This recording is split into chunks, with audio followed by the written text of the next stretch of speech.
আমরা এই মুহূর্তে যে খবরে নজর রাখবো, শান্তনু সিনহা বিশ্বাস, যাকে অনেক সময় আপনারা শুনে থাকবেন, শুভেন্দু অধিকারী অনেক সময় অভিযোগ করেছেন যে কালীঘাটের এই ওসি থাকাকালীন মমতা বন্দ্যোপাধ্যায়ের খুব ঘনিষ্ঠ ছিলেন এবং তার যে এই ডিসিতে পদোন্নতি হওয়া সেটাও মমতা বন্দ্যোপাধ্যায়ের বদান্যতায় এবং ইত্যাদি বিভিন্ন রকম মানে বিষয় এই শান্তনু সিনহা বিশ্বাসের বিরুদ্ধে শুভেন্দু অধিকারী বলে থাকেন। এই শান্তনু সিনহা বিশ্বাসের বাড়িতে ইডির তল্লাশি, সকাল থেকে ইডির তল্লাশি চলছে।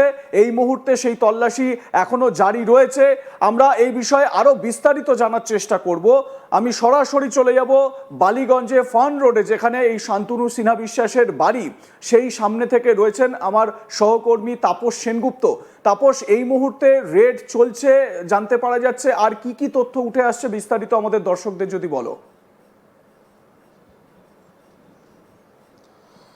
দেখো, এখনো পর্যন্ত এই রেড কিন্তু অব্যাহত রয়েছে এবং এখানে এনফোর্সমেন্ট ডাইরেক্টরেটের আধিকারিকরা ইতিমধ্যেই বাড়ির ভেতরে প্রবেশ করেছেন। তারা সকালবেলায় পৌঁছেছেন এবং বিশাল কেন্দ্র বাহিনী উপস্থিতি রয়েছে এখানে। নিচের যে গ্রাউন্ড ফ্লোর রয়েছে সেখানে সেই পুরো জায়গাটাতেই সেন্ট্রাল ফোর্স ডিপ্লয় করা রয়েছে। কারোকে ভেতরে বা বাইরে আসতে দেওয়া হচ্ছে না, শুধুমাত্র অন্যান্য ফ্ল্যাটের বাসিন্দা ছাড়া কারোকে বেরোতে বা ঢুকতে দেওয়া হচ্ছে না। এবং শুধু এই ফান্ড রোডের বাড়ি নয়, কিছুটা দূরত্বে আরেকটি বাড়ি রয়েছে, সেটিও শান্তনু সিনহা বিশ্বাসের। সেখানেও এনফোর্সমেন্ট ডাইরেক্টরেটের আধিকারিকরা পৌঁছেছেন।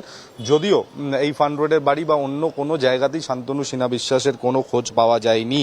তিনি অর্থাৎ বাড়িতে নেই, তার খোঁজ চালাচ্ছে এনফোর্সমেন্ট আধিকারিকরা এবং বেশ কিছু নথিপত্রের খোঁজে তারা আজকে এখানে এসে উপস্থিত হয়েছিলেন। এবং কিছুক্ষণ আগে আমরা দেখি যে শান্তনু সিনহা বিশ্বাসের যে ব্যাটারি অফ লয়ার্স তারা এখানে এসে পৌঁছায়, বেশ কয়েকজন আইনজীবীরা তারা এখানে পৌঁছান এবং তারা ভেতরে যাওয়ার চেষ্টা করেন। তবে সেই গেটের ভেতরে ঢোকার পরেই কেন্দ্রীয় বাহিনীর যারা আধিকারিকরা ছিলেন তাদের সাথে কিছুক্ষণ কথাবার্তা হয়, তবে তাদেরকে ফ্ল্যাটের ভেতরে যাওয়ার অনুমতি দেওয়া হয়নি। তারা অভিযোগ করছেন যে তার মক্কেল শান্তনু সিনহা বিশ্বাস তার বাড়িতে এই ইডি কেন হানা দিয়েছে সেটা তারা জানতে চান এবং সেটা তার আইনত অধিকার। কিন্তু তা সত্ত্বেও কিন্তু তাদের সাথে কোনো রকম কথোপকথনের মধ্যে এনফোর্সমেন্ট ডাইরেক্টরেটের আধিকারিকরা যায়নি। এখান থেকেই সেন্ট্রাল ফোর্সের যারা আধিকারিক ছিল তাদেরকে ফেরত পাঠিয়ে দেওয়া হয়। তারা আরেকটি বাড়িতেও গিয়েছিলেন, সেখানেও একই পরিণতি হয়, তাদেরকে ভেতরে প্রবেশ করতে দেওয়া হয়নি।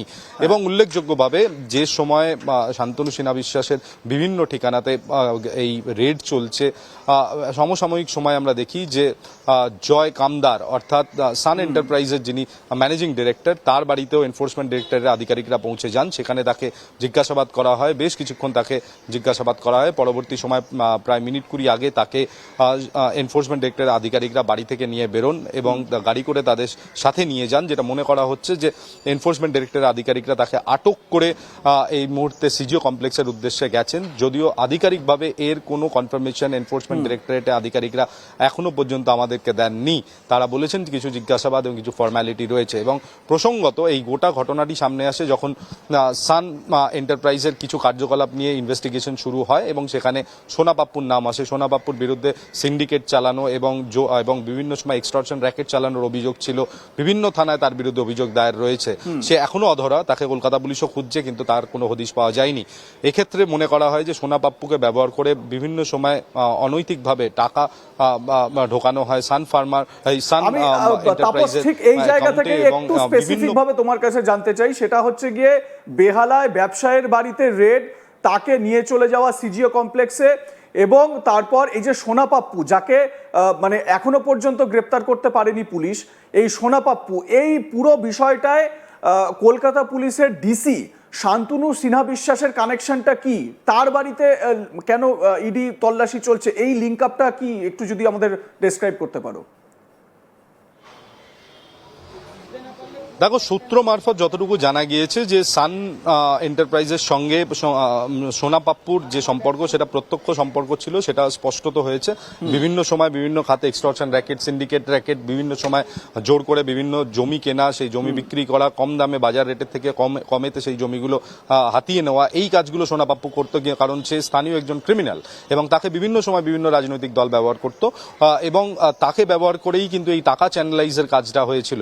এবং সেই টাকা চ্যানেলাইজ করা এবং সান এন্টারপ্রাইজের সাথে এই গোটা প্রক্রিয়ার মধ্যে শান্তনু সিনহা বিশ্বাসের নাম উঠে আসে এবং সেখানে মনে করা হচ্ছিল যে তিনিও আর্থিকভাবে লাভবান হয়েছেন।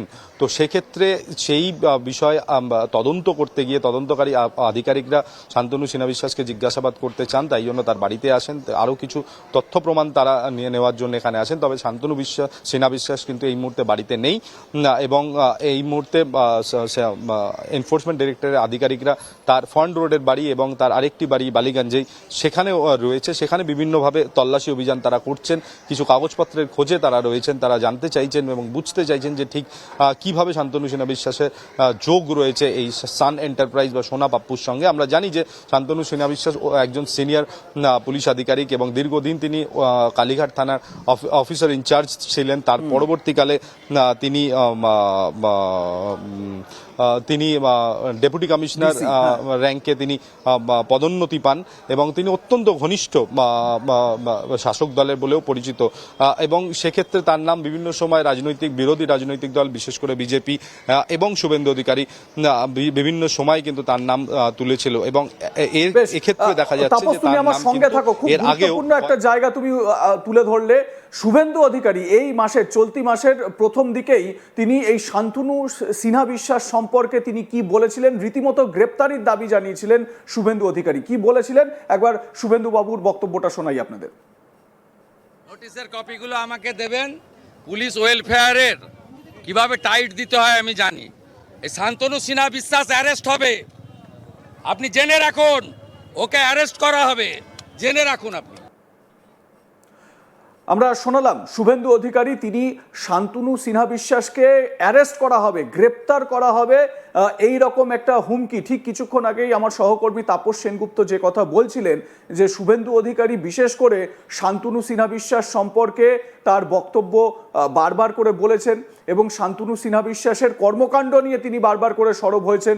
মমতা বন্দ্যোপাধ্যায়ের ঘনিষ্ঠ বলে এই শান্তনু সিনহা বিশ্বাস পরিচিত। ঠিক এই জায়গা থেকেই আমি যেই জায়গাটা আলোচনা করার চেষ্টা করব, আমার সহকর্মী তাপস সেনগুপ্ত সরাসরি রয়েছেন বালিগঞ্জে ফার্ন রোডে এই শান্তনু সিনহা বিশ্বাসের বাড়ির সামনে থেকে। তাপস, তুমি যেরকম বলছিলে যে এই শান্তনু সিনহা বিশ্বাস মমতা বন্দ্যোপাধ্যায়ের খুব ঘনিষ্ঠ, শুভেন্দু অধিকারী বললেন যে এই শান্তনু সিনহা বিশ্বাসকে গ্রেপ্তার করা হবে। তো কোথাও কি এর মধ্যে মানে তৃণমূল কংগ্রেসের কাছে আমরা যদি এবারে রাজনীতির প্রেক্ষাপটটা দেখি তাহলে বলা হবে যে এই তদন্ত বা এই রেড এগুলোকে একেবারে একটা রাজনৈতিক মোড়কে নিয়ে চলে আসা হচ্ছে। স্বাভাবিকভাবে এই কথাই তো উঠবে এবারে তৃণমূলের তরফ থেকে।